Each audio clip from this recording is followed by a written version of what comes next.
I was born in Madeira. I was born to my mother, who was originally from Mexico, and she only spoke Spanish. I have two brothers, one older and one younger. My father, he only got up to the 8th grade education, and he actually had to drop out of school and be a field worker because he had to provide for his family. My mother only had a 3rd grade education in Mexico and relied primarily on Spanish to get around.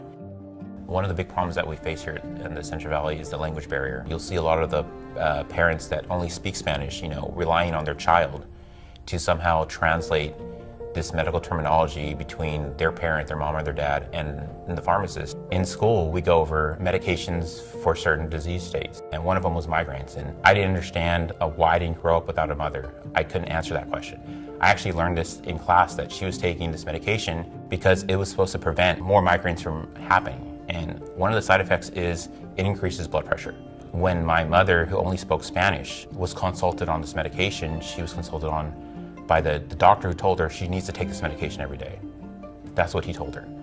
And the pharmacist didn't speak Spanish, so he just, gave her the medication, she took it, and we had taken a trip, and she had forgotten her medication for a week. Being Hispanic and Latina, she was told, you need to take this medication every day. And when she forgot it, that was the only thing she was thinking about. So when she came back, she took the whole week's worth of doses at once because she was told, you should take this every day. This is very important for you.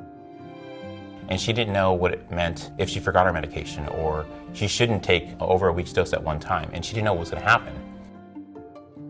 The side effect was you taking too much medication. It causes high blood pressure, it causes, in my case, my mom's case, a heart attack.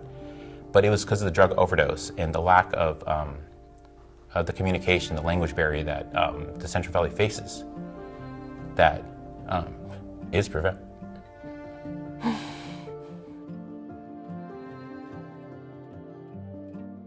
So for me, I want to be someone that can not only just say, okay, we have a lot of population that doesn't speak the language, and talk about the issue. I want to do something about it.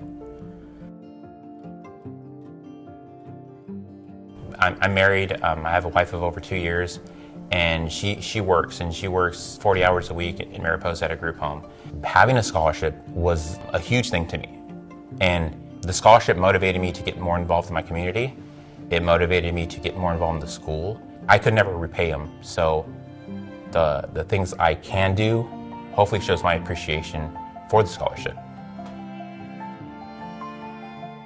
I want to practice pharmacy wherever I'm at in this area, and coming to pharmacy school, it shows you a lot of disease states, but more importantly, it showed me what happened when I was 4 years old. So for me, the knowledge that I've learned here, the why question that I've always had was answered. And on top of it, what can I do about it? Everyone talks about changing the world, doing something. I decided to do something, and I went to school. I wanted to be that change. And when people ask me one day to translate this medication, I can say to them, it would be my pleasure.